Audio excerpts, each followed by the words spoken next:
Hola a todos y a todas, yo soy Rosa Ana Parra Alonso, artista plástica y escritora, y esto es, cómo no, Libroarte. Primero que nada, quería felicitaros el nuevo año y desearos que tengáis un muy feliz 2024, que lo mejor del 2023 sea lo peor de este. Bueno, como no podía ser de otra manera, hemos retornado el lunes, el día en el que hablamos, o hablo, o os hablo, de historia del arte. Y bueno, he de decir que se me ha hecho un poco difícil escoger a la protagonista de esta semana. Hay muchísimas mujeres artistas relegadas al olvido, como siempre vengo comentando. Y hoy espero que os guste porque es una artista poco conocida, por lo menos en el ambiente histórico-artístico, no así en el cine y el teatro, que fue una gran estrella, y espero que os quedéis hasta el final. Ahora, antes de empezar con la protagonista de hoy, voy a comentaros algún cambio que quizás me veo obligada a hacer en estos podcasts. A los que hemos empezado en este mundo del podcast de una manera, digamos, rudimentaria, con un micrófono, un ordenador y un programa, nos es un poco complicado hacer muchos podcasts a lo largo de la semana, entre otras cosas porque lo compatibilizamos con otras actividades. Como ya os he dicho, yo soy artista plástica y escritora. Y claro, la verdad, el montaje del podcast en sí no es el problema, sino el video podcast, que requiere mucho tiempo, requiere un montaje de calidad, aunque como ya os he dicho, las herramientas son las básicas, pero eso no quiere decir que yo no quiera hacer las cosas bien. Entonces quizás los viernes, en lugar de hacer un podcast todos los viernes en el que os hablo de alguna de las bellas artes, igual lo voy a reducir a un viernes al mes para poder compatibilizarlo con el resto de actividades que realizo. Me es complicado dedicarle tanto tiempo, sobre todo al tema del video podcast de YouTube, porque si bien podría poner la pantalla en negro y hablaros y dejarlo estar, a mí me gusta completarlo con toda la información que tengo de los artistas y las artistas de las que hablo disponible, para que veáis que lo que os digo está validado con su trabajo. Que no solo vengo a hablaros de su vida, de su obra así de puntillas, sino que me gusta que esté respaldada cada una de mis palabras u opiniones con las imágenes de su trabajo. El problema muchas veces también es que encontrar imágenes libres de derechos de autor es complicado. Porque YouTube te hace un barrido y si ve que estás utilizando una imagen que no está libre de propiedad, evidentemente el vídeo te lo tumba y es una pelea permanente. Yo siempre recurro a fuentes gratuitas o con permiso o citando a la persona que realiza la foto en cuestión. Eso siempre lo reconozco y nunca falto a ello, pero sí que es verdad que hay artistas tan poco conocidos que tienen los derechos familiares o cosas, o sea, o personas o fundaciones, mejor dicho, que no quieren que se divulguen, ¿no?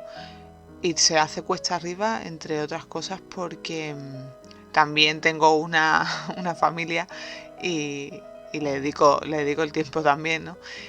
No quiero dejar de poner los vídeos de YouTube, al menos de momento. También me lo estoy cuestionando porque también YouTube va muy lento, va muy despacio y todo eso. Ya lo sabía cuando empecé en esto y bueno, reconozco que quise abarcar mucho y, como se suele decir, que mucho abarca poco aprieta, y no quiero faltar a mi principal misión como divulgadora de arte, que es ser fiel a lo que estoy haciendo y en lo que creo. Y yo creo que cuando una persona habla de arte, tiene que mostrar eso de lo que está hablando, ¿no? Y por desgracia no nos lo ponen muy fácil, que digamos. Así que bueno, de momento vamos a dejar un viernes al mes hablando del resto de las bellas artes, o dedicándolo plenamente a la literatura, a la vida de ser escritora, de cómo hacer las cosas bien cuando estás empezando en el mundo literario, basado siempre, como ya os he dicho, en mi experiencia. Y nada más, este va a ser el esquema que tenga LibroArte a partir de ahora. Y si de aquí al siguiente parón, que no sé si será en Carnaval o en Semana Santa, si ya tengo controlado el tema del trabajo que tengo fuera del podcast, lo retomaré sin ningún tipo de problema porque me encanta, es algo que me fascina, pero bueno, hay que ser responsable y atender las obligaciones laborales primero y ya luego la devoción. Aunque bueno, para mí mi trabajo tanto como de escritora y de artista plástica es devocional también. Si no, no me dedicaría a ello. Así que sin más dilación voy a comenzar a hablaros de Roisin Bernard, conocida artísticamente como Sarah Bernard. Nació en París el 23 de octubre de 1844 y fue una actriz francesa mundialmente reconocida tanto en el teatro como en el cine. Seguramente cuando hablan de ella u oís hablar de ella, La Dama de las Camelias de Alejandro Dumas hijo no puede faltar junto a su nombre. Pero por desgracia es poco conocida su faceta como artista plástica. Y es que se dedicó a la pintura y sobre todo a la escultura con una destreza admirable. Y es que el talento que poseía nunca debió caer en el olvido.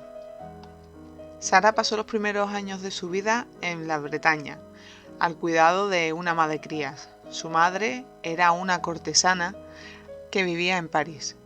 Tras un accidente sufrido por la pequeña Sarah, que cayó por una ventana y se rompió la rodilla derecha, se la llevó a un colegio llamado Freisart, que era un internado para señoritas. Permaneció allí 2 años hasta que ingresó en el colegio conventual Grandchamp, cerca de Versalles. Aquí se destapó el talento de la pequeña Sarah en una obra de teatro llamada Tobías recupera la vista. Al cumplir 15 años, su madre trató de introducirla en el mundo cortesano, pero debido a su educación conventual en Grandchamp, Sarah se negó rotundamente y trató de buscar maneras de llegar al mundo de la interpretación a través del que se cree que era su padre, que era el duque de Morny. Este, como no, contaba con infinidad de contactos y consiguió que entrase en el Conservatorio de Música, donde ganó premios y menciones honoríficas en tragedia y comedia. Una vez finalizados sus estudios en el conservatorio, consiguió entrar en la Comédie Française en 1862. Es verdad que la vida de Sarah Bernard es muy intensa, pero vamos a ir directamente a su faceta artística, no sin antes señalar ciertos aspectos de su vida personal que influyeron, como no, en su obra.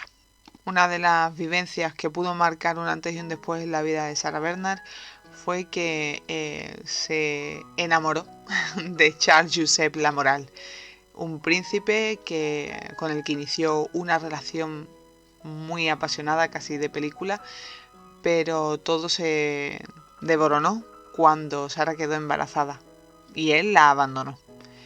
En 1864 dio a luz a su único hijo, Maurice Bernard. Y es que aquello de lo que tanto había huido se acabó convirtiendo en su medio de vida hasta que consiguió debutar en el Teatro Odeón y mantenerse única y exclusivamente de su trabajo como actriz. Aquella tranquilidad la llevaría a desarrollarse como artista plástica, de la mano de los escultores franceses Mathieu Mousinier y Jules Franceschi, y del pintor belga Alfred Stevens, quien la escogió en multitud de ocasiones como modelo. Y es que el carisma que poseía Sarah Bernard era conocido por todos. Se rodeó de los intelectuales de la época del París del siglo XIX, principios del XX. Era una persona con muchísimo carácter que no se dejaba amedrentar por el hecho de las opiniones ajenas que le decían que lo que estaba haciendo era de hombres y que ella tenía que dedicarse única y exclusivamente a la interpretación. Su trabajo era tan exquisito que expuso en el Salón de París en 12 ocasiones entre el 1874 y 1897.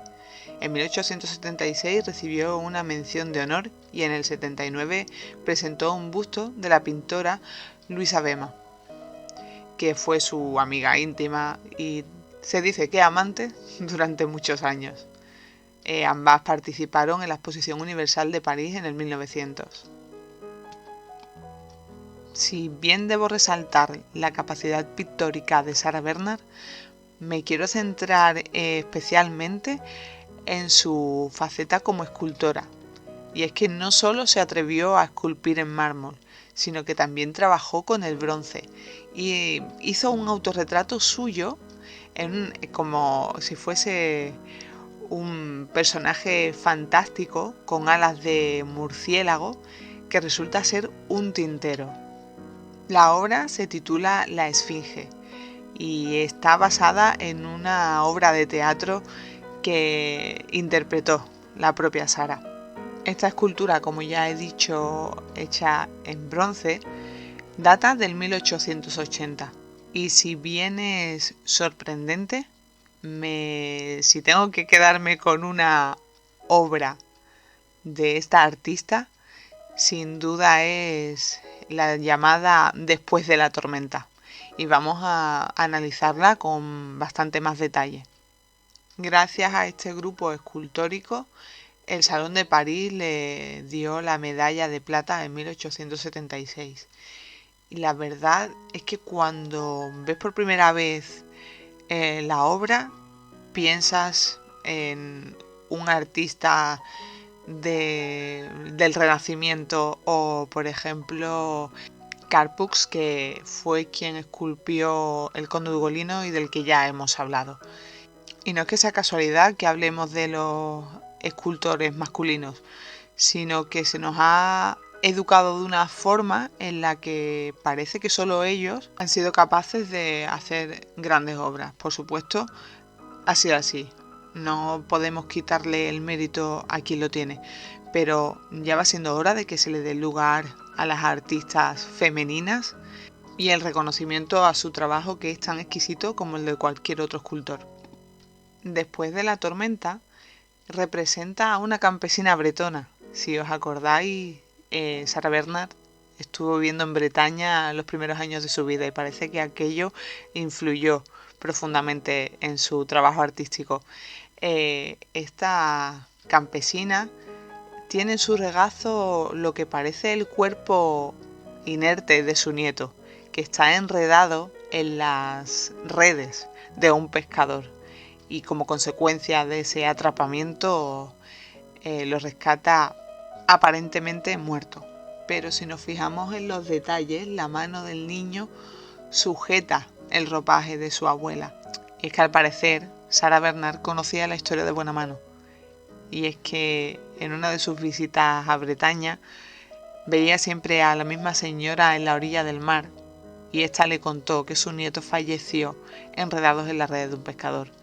Ella lo inmortalizó y quizás el detalle de la mano del niño sujetando el ropaje de su abuela hace referencia a que aunque él haya fallecido, su abuela no lo deja morir, ¿no? Porque evidentemente si seguía visitando la playa, en ella el recuerdo de su nieto seguía vivo. La ejecución técnica de esta obra no tiene, para mí, un solo pero. Podemos ver los diferentes contrastes que tiene, ¿no? Si nos fijamos en la parte baja de la arena de la playa y la ola que rompe sobre el pie y la ropa de la abuela, esa fluidez que tiene el agua y ese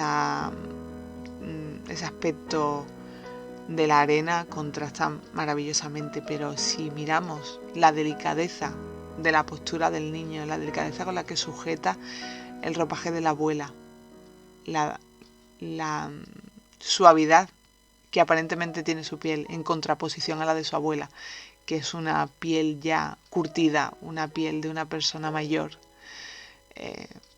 Es maravillosa. De verdad que es de las pocas veces en las que me quedo sin palabras a la hora de ver una obra, y no es la primera vez que la veo. O sea, ya la he visto con anterioridad, pero es de una delicadeza, de un gusto exquisitos. Digno del Renacimiento, pero realizado por una mujer en el siglo XIX. Pero la ambigüedad a la hora de ejecutar un trabajo sobre mármol es el sello de Sarah Bernhardt. Y ahora os voy a hablar de la escultura funeraria de Jacques Damala, realizada en 1889 y que representa al marido de la artista. Cuando observamos ese busto, él parece que está plácidamente dormido, de no ser por las flores marchitas que tiene bajo su rostro y que dan la sensación de que efectivamente es una escultura funeraria, junto con la sábana que rodea la parte posterior de la cabeza.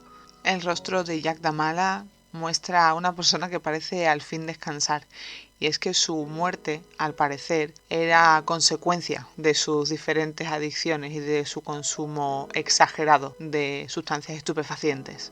Y ya para concluir con esta artista, que nos podría dar muchas horas de podcast, quiero hacer referencia a una de sus obras más bellas y más aclamadas por artistas de la época, por críticos y por el público en general, que no es otra que La muerte de Ofelia. Una vez más, su vida de actriz se introduce en su vida como artista plástica y recurre al gran Shakespeare para extraer el personaje de Ofelia de la obra de Hamlet y crear este delicado bajorrelieve lleno de belleza, sensualidad y armonía, del que se puede extraer de la expresión de su rostro ese dolor que sufre en la obra del inglés, en el que pierde todo y queda sumida a la nada, porque va perdiendo poco a poco su identidad hasta caer en la más absoluta de las locuras. Las flores que rodean el rostro de la joven Ofelia hacen referencia a las rosas que dan placer por su olor y dolor por sus espinas. La habilidad de Sarah Bernhardt para hacernos partícipes de lo que a ella le reportaba su trabajo como actriz es extraordinario. De hecho, ese bajo relieve de la muerte de Ofelia, que murió ahogada en el río, o se dejó, mejor dicho, morir, porque no puedo decir otra palabra para que YouTube no me censure, queda perfectamente detallado en el bajo relieve. Como habéis comprobado, la vida y la obra de Sarah Bernhardt no deja indiferente a nadie. Es una persona muy a tener en cuenta en bastantes de los temas que nosotros tratamos en este podcast, en las diferentes bellas artes, cine, teatro, artes plásticas, pintura, escultura, en fin. Podría ser una protagonista recurrente en las diferentes áreas del arte. Sin duda, una mujer con carisma, con talante inalterable, ¿no? Porque a pesar de todas las críticas que recibió a lo largo de su vida, ella se sacudía la ropa y seguía hacia adelante. Ni siquiera la amputación de su pierna derecha a consecuencia del accidente que sufrió cuando pequeña la frenó. Siguió actuando, siguió trabajando, hasta que el 26 de marzo de 1923 falleció en su ciudad natal. Podemos decir que estamos ante una de las artistas más completas, artísticamente hablando, de todo el panorama internacional.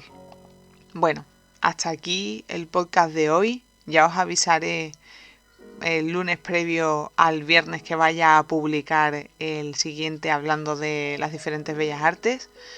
Espero que os haya gustado, que os suscribáis dándole a la campanita, dadle al me gusta si es que ha sido así, y compartid con vuestros contactos para poder seguir creciendo. Como siempre os invito a que dejéis vuestras opiniones en los comentarios y sin más dilación me despido hasta el siguiente lunes, no sin antes desearte buenos días, buenas tardes o buenas noches, dependiendo del lugar y la hora a la que me escuches. Adiós.